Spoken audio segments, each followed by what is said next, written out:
Assalamualaikum warahmatullahi wabarakatuh. Halo teman-teman, perkenalkan nama saya Lian Apriani dari D3 Kebidanan Stikes Muhammadiyah Cirebon. Di sini saya akan membahas mengenai pengetahuan keluarga berencana, dibimbing oleh dosen Ibu Tonasih SST Epkes. Video ini dibuat untuk memenuhi mata kuliah Kesehatan Masyarakat semester 4 tahun 2019-2020. Yang pertama, pengertian keluarga berencana. Apa sih pengertian keluarga berencana? Nah, menurut Undang-Undang Nomor 10 Tahun 1992 tentang perkembangan kependudukan dan pembangunan keluarga sejahtera adalah upaya peningkatan kepedulian dan peran serta masyarakat melalui pendewasaan usia perkawinan atau PUP, pengaturan kelahiran, pembinaan ketahanan keluarga, peningkatan kesejahteraan keluarga kecil, bahagia, dan sejahtera. Ada juga nih pengertian keluarga berencana menurut Badan Kesehatan Dunia atau WHO tahun 1997. Keluarga berencana adalah tindakan yang membantu pasangan suami istri untuk menghindari kehamilan yang tidak diinginkan, mendapatkan kelahiran yang memang sangat diinginkan, mengatur interval di antara kehamilan, mengontrol waktu saat kelahiran dalam hubungan dengan umur suami istri, serta menentukan jumlah anak dalam keluarga. Keluarga berencana punya tujuan umum loh. Apa sih tujuan umumnya? Nah, tujuan umumnya keluarga berencana yaitu untuk membentuk keluarga kecil sesuai dengan kekuatan ekonomi suatu keluarga dengan cara mengatur kelahiran anak, agar diperoleh suatu keluarga bahagia dan sejahtera yang dapat memenuhi kebutuhan hidupnya menurut Mokhtar tahun 2002. Gimana teman-teman? Dari tujuan umumnya berarti ekonomi sangat mempengaruhi kelahiran anak ya. Nah, untuk teman-teman yang ingin mempunyai anak, kita bisa lihat dari kemampuan ekonomi kita dulu ya, agar bisa menciptakan keluarga yang bahagia dan sejahtera. Tadi kan tujuan umum, sekarang tujuan utama. Tujuan utama program KB nasional yaitu salah satu untuk memenuhi perintah masyarakat akan pelayanan KB dan kesehatan reproduksi yang berkualitas, menurunkan tingkat atau angka kematian ibu dan bayi, serta penanggulangan masalah kesehatan reproduksi dalam rangka membangun keluarga kecil yang berkualitas. Ada juga nih sasaran KB, sasaran langsung dan sasaran tidak langsung. Sasaran langsung, pasangan usia subur, yaitu pasangan yang wanitanya berusia antara 15 sampai 49 tahun. Sasaran tidak langsung, yaitu kelompok remaja usia 15 sampai 19 tahun.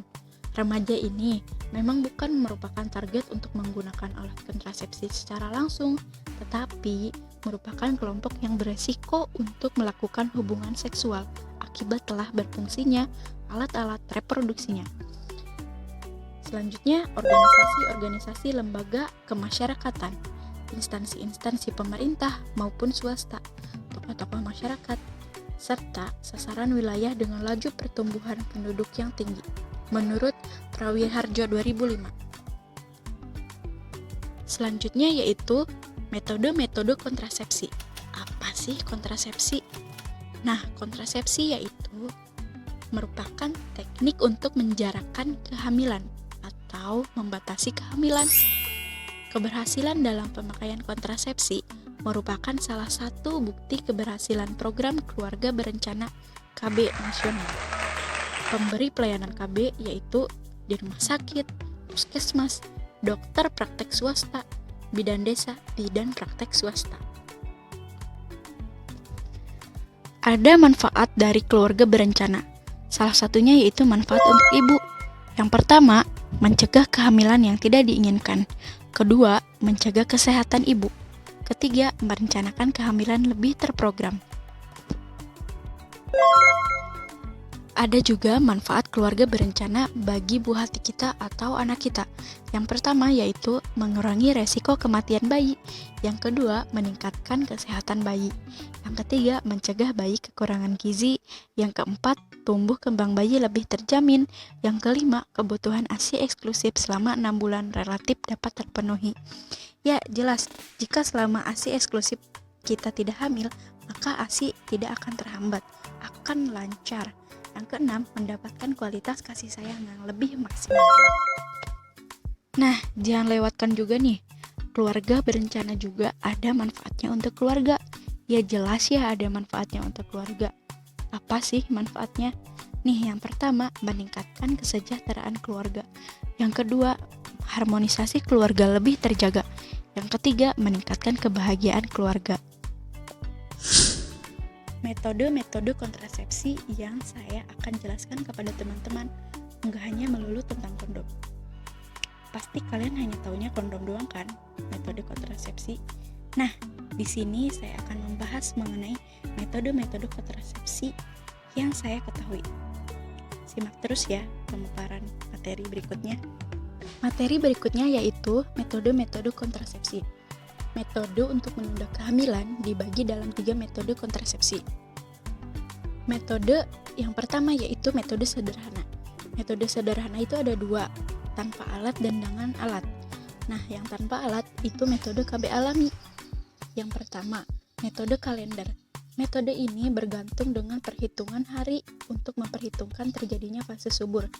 Kita harus mengetahui periode menstruasi sehingga dapat memprediksi waktu ovulasi.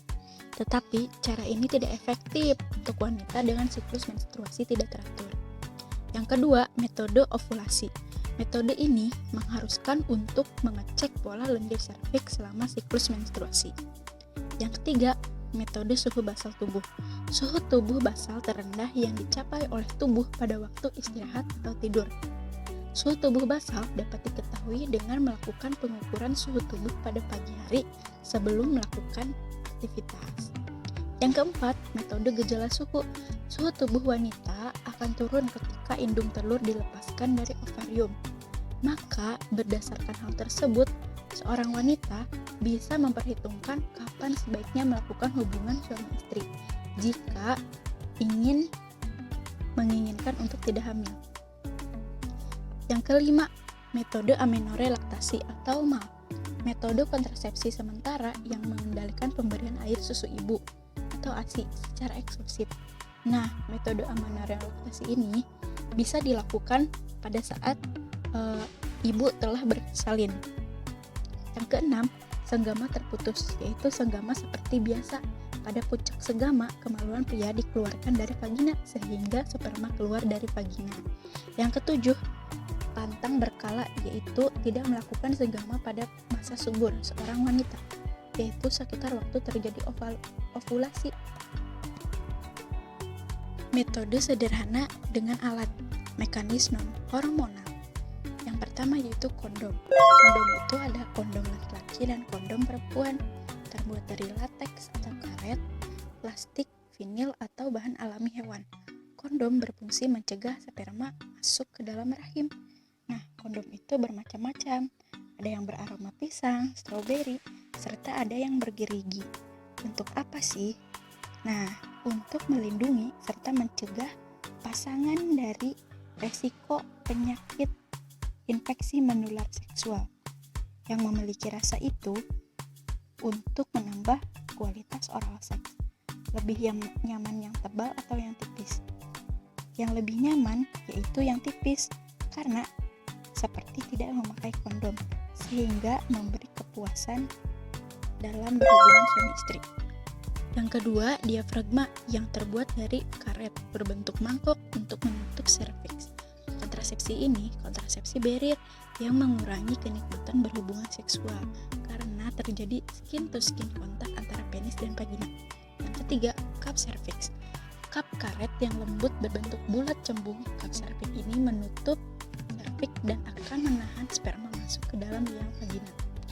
Yang keempat, spermicida cream, jeli dan tablet atau cairan berbusa disebut spermicide, yaitu bahan kimia yang menghentikan gerak sperma di dalam vagina. Tisu KB merupakan alat kontrasepsi berbentuk kertas tipis mengandung spermatisin.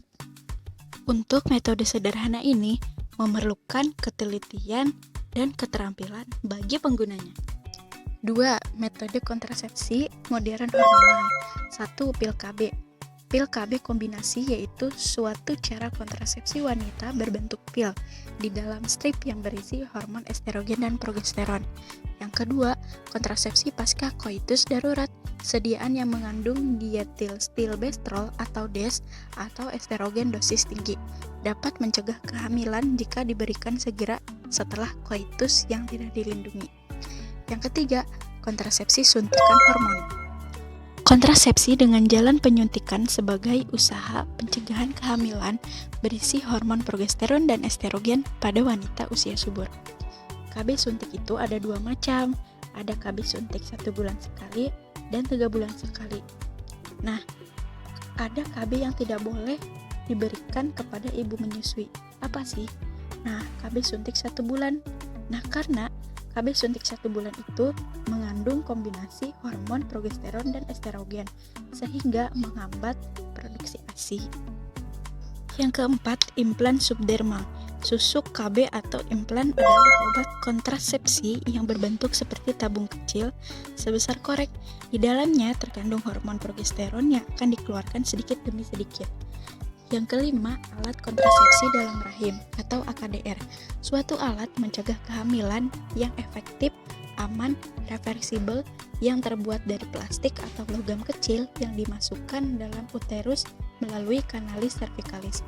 Yang keenam, kontrasepsi cincin vagina, sebuah cincin fleksibel yang berdiameter sekitar 5 cm dan mengandung hormon sintesis, progestin dan estrogen dosis rendah. Yang ketujuh, koyo kontrasepsi transernal patch ortho evra, plastik elastis kecil dan tipis yang ditempelkan di kulit untuk mencegah kehamilan. Yang ketiga, metode kontrasepsi mantap. Nah, kontrasepsi mantap biasa disebut metode sterilisasi, yaitu pencegahan kehamilan dengan mengikat sel indung telur pada wanita atau tubektomi, atau testis pada pria, vasektomi. Metode ini efektif bagi yang ingin mencegah kehamilan secara permanen, bukan sementara. Yang ke-1, yaitu vasektomi, metode operasi pria atau MOP, yaitu prosedur klinik untuk mengaktifkan kapasitas reproduksi pria dengan cara mengoklusi fasa deferensia sehingga alur transportasi sperma terhambat, sehingga proses fertilisasi penyatuan dengan ovum tidak terjadi. Yang kedua, tubektomi, metode operasi wanita, adalah metode kontrasepsi mantap yang bersifat sukarela bagi seorang wanita bila tidak ingin hamil lagi dengan cara mengoklusi tuba falopi, mengikat dan memotong atau memasang cincin sehingga sperma tidak dapat bertemu dengan ovum. Terima kasih bagi teman-teman yang sudah melihat, menyimak, dan mendengarkan video ini. Semoga dapat bermanfaat dan menambah wawasan kalian ya. Saya akhiri. Wassalamualaikum warahmatullahi wabarakatuh.